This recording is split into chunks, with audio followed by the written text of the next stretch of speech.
মৰমৰ অকণিহঁত, মই অলকা বাইদেৱে তোমালোকৰ মাজলৈ পুনৰ আহিছোঁ আখৰ লিখাৰ প্ৰস্তুতিৰ আন এটি পৃষ্ঠালৈ। আজি তোমালোকে এই ছাতি থকা পৃষ্ঠাটো উলিয়াই লোৱা। প্ৰথমতে আমি কি কৰিব লাগিব মনত আছেনে বাৰু? এইখিনিতে আমি তাৰিখ লিখি ল'ব লাগিব।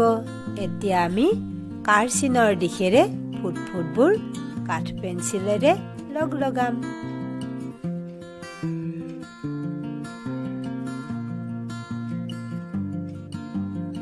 এনেদৰে আমি আটাইকেইটা ছাতিতে ফুটফুট লগাম।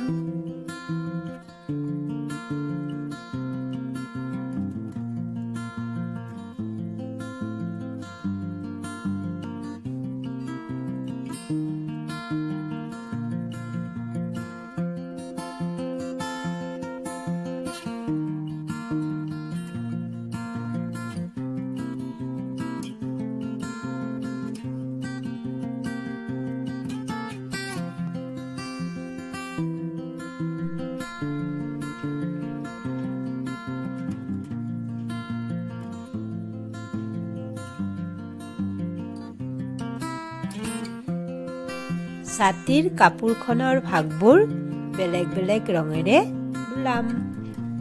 এই ৰং পেঞ্চিলবিলাকৰ মাজৰ পৰা মই এয়া ডাঠ গুলপীয়া ৰংটো উলিয়াই ল'লোঁ। এইটো ভাগত মোৰ ৰং কৰা হৈ গ'ল। এইবাৰ মই হালধীয়া ৰংটো উলিয়াই ল'লোঁ।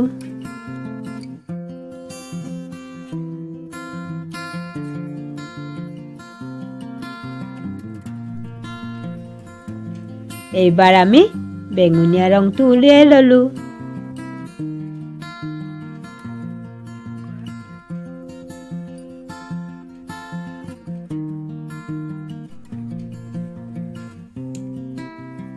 ছাতিটোৰ নালডালত আমি মটীয়া ৰঙেৰে ৰং কৰি দিলোঁ।